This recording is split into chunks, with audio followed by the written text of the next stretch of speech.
Bonjour et bienvenue chers amis. Quand on parle des chefs qui soutiennent la candidature de Paul Biya, le ministre de l'administration territoriale est pressé pour acheminer le courrier à la présidence de la République. Bref, passons, c'est pas ça qui nous intéresse.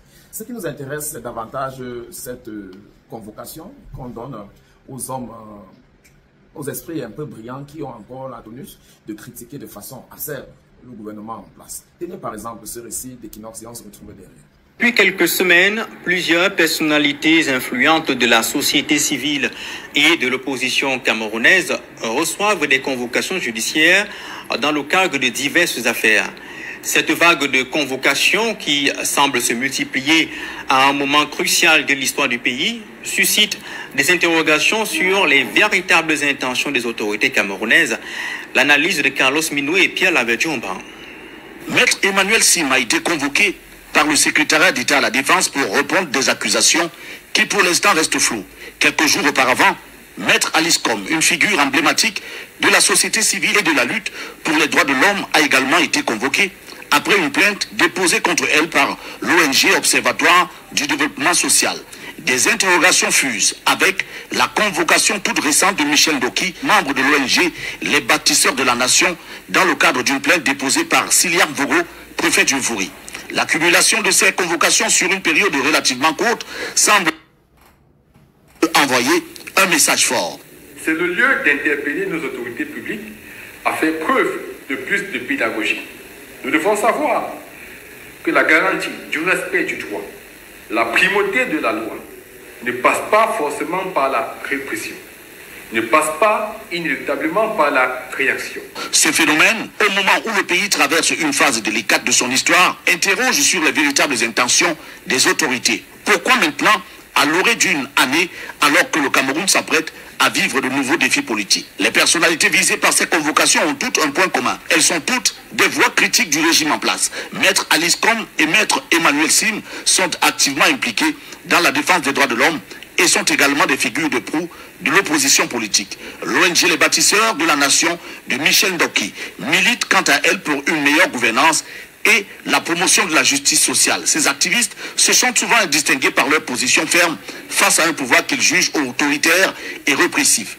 Sous réserve des suites qui pourraient être données à ces diverses convocations par les autorités judiciaires compétentes, il y a lieu de dire que notre pays, le Cameroun, n'est pas du tout honoré par un contexte politique aussi crispé, aussi délétère. Pour les analystes, le fait que ces convocations arrivent alors que le Cameroun se trouve à un tournant décisif de son histoire pourrait également indiquer une volonté de dissuader les leaders de l'opposition et de la société civile de s'engager dans des actions susceptibles de perturber l'ordre établi. Alors, êtes-vous satisfait de ce reportage d'Equinox?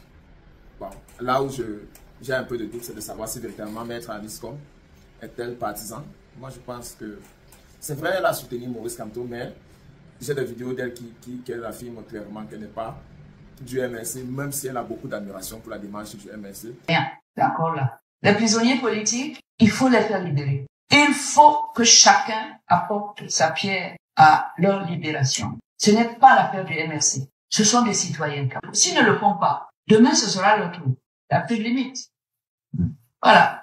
Si on ne fait pas ce travail-là, ça sert à rien de faire les élections. C'est pour ça que j'ai dit, quand le président Kamto a dit qu'il ne se présente pas, j'ai dit, ce n'est pas la peine. C'est pas mieux. D'ailleurs, aujourd'hui, les gens disent, oui, il n'avait qu'à se présenter. J'ai dit non, il a bien fait de ne pas se présenter. Ceux qui se sont présentés, parlons de Cabral.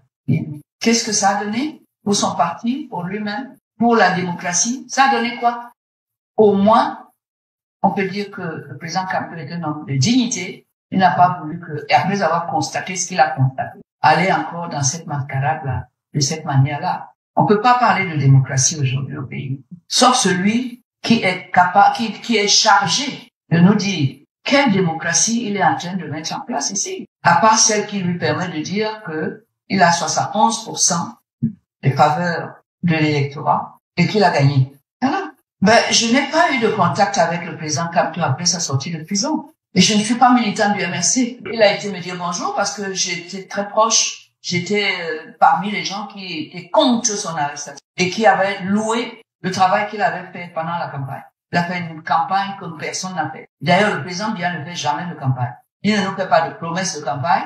Et c'est toujours lui qui est élu. Et j'ai pas... Notamment pour le boycott de 2020, alors que tout le monde s'acharnait sur le MNC, à savoir pourquoi est-ce que le MNC a trahi le peuple. Elle dit, on n'a qu'à regarder en face Capra Libye, qui lui par contre est allé aux élections, mais on a envie de regretter pourquoi il n'est même pas allé lorsque on observe impuissamment sa capacité à être cohérent dans les différents aspects que le peuple aurait souhaité.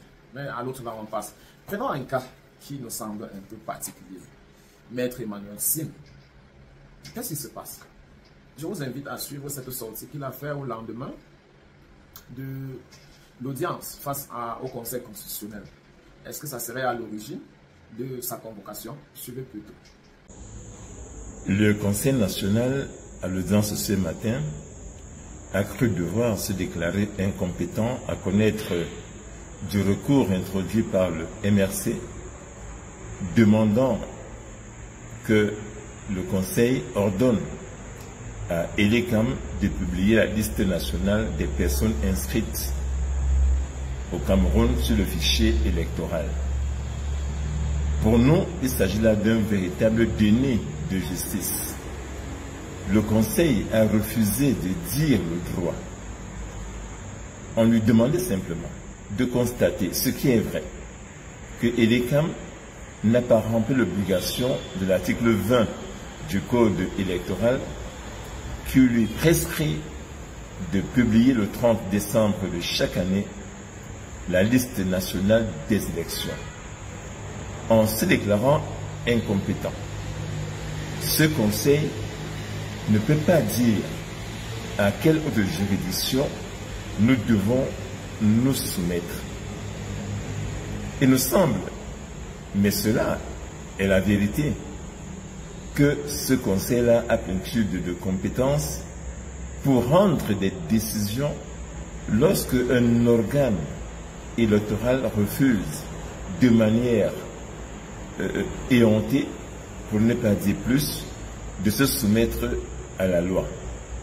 Nous espérons, mais nous devons le dire clairement, que les Camerounais ont pris acte de ce refus de dire la vérité, de ce refus de rappeler Elecam à ses obligations, et ce qu'il nous reste à faire, c'est de continuer par des procédures que le peuple camerounais pourra constater dans les jours qui viennent.